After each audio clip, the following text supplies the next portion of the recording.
ប្រាណរបស់យើងដែលប្រើសម្រាប់ការការពារឬមួយការប្រយុទ្ធ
សូមអរគុណបាទបាញ់នេះគឺជាបន្តគឺជាការបង្ហាញវាមានកូនដៃនារីដែលជាក្បាច់គុណរបស់កតោ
ជាការបង្ហាញទៅតម្រង់វាមានកូនដៃនារីបាទជាបន្តយើងបង្វែរអារម្មណ៍មកទស្សនាការគុនគ្រូដាក់ប្រលើកដាវជាប្រភេទក្បាច់គុនរបស់កតោ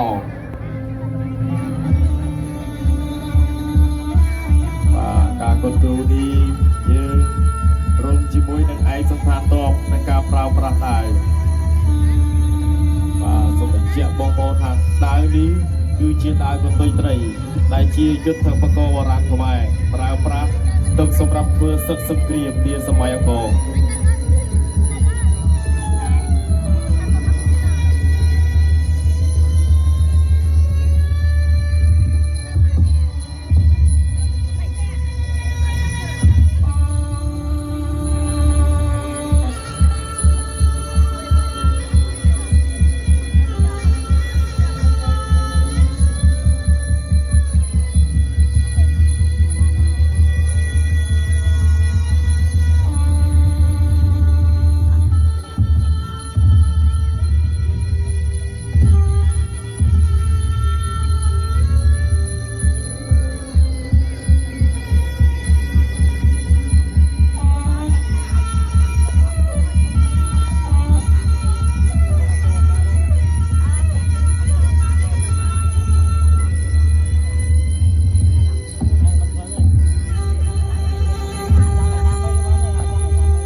មួយបាទ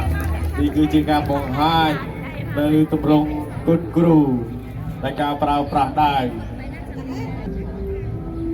សូមរីករាយទស្សនាជាមួយនឹងការសម្ដែងនៅយុទ្ធគុណចម្រុះដែលមានការចូលរួមពីក្បាច់គុណចម្រុះខ្មែរបុរាណជាច្រើន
ទាំងនេះជួនដល់កីឡាករនេះយុទ្ធគុណចម្រុះខ្មែរបុរាណមួយបាទ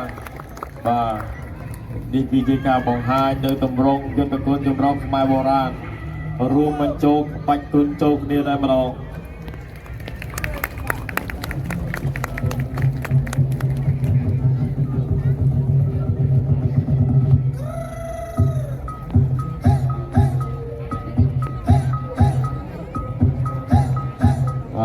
មិនយើងមាន show រួមគ្នាយុទ្ធគុណយើងចូលគ្នាតែម្ដងបាទជាបន្តសូមបងប្អូនរីករាយទស្សនាជាមួយនឹងការបង្ហាញនៅទម្រង់វាមេគុណដៃ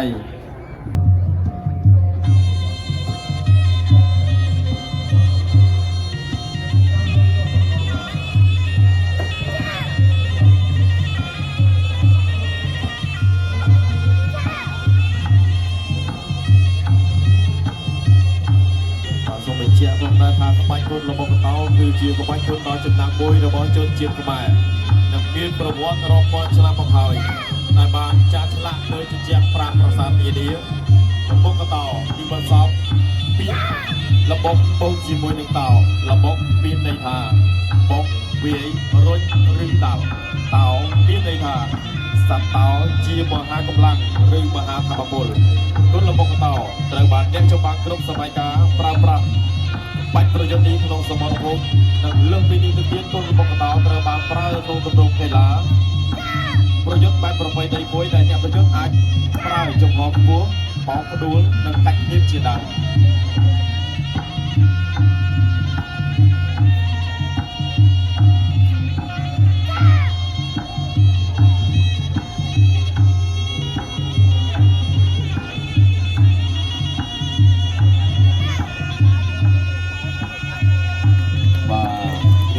ការបង្ហាញគម្រោងវាមេគុណដៃនារីដែលជាក្បាច់គុណរបស់កតោខ្មែរយើងក្បាច់គុណយើងគឺជាក្បាច់គុណដ៏សម្បូរបែបដែលយើងមានតាំងពីយូរលង់ណាស់មកហើយដែលបំពាក់បុរសរបស់យើងបានបន្សល់ទុកឲ្យយើងថែរក្សាជាបន្តជាបន្តទីនេះគឺជាការបង្ហាញនៅគម្រោងទ្វារមេគុណដៃនារីហើយជាក្បាច់គុណរបស់កតោ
ជាការបង្ហាញនៅទម្រង់វាមេគុណដៃនារីដែលជាក្បាច់គុណរបស់កតោក្បាច់គុណខ្មែរយើងមានច្រើនមានគ្រប់បែបគ្រប់ទម្រង់និងសិល្បៈដូចគ្នាជាបន្តគឺជាការបង្ហាញនៅទម្រង់ទ្វារមេគុណផ្ទះសង្វាសូមជម្រាបផងដែរថាផ្ទះសង្វានេះគឺជាយុទ្ធបកបុរាណដែលបំពាក់បរិសុទ្ធរបស់យើងប្រើទុកសម្រាប់ធ្វើសឹកសង្គ្រាមនាសម័យអង្គរ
នេះគឺជាការបង្ហាញទៅទៅរងគ្រាមេគុណកៈសង្វា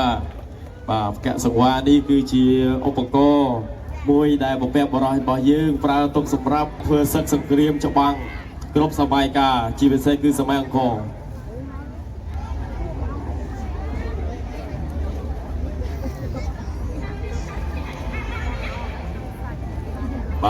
ជាបន្តរីករាយ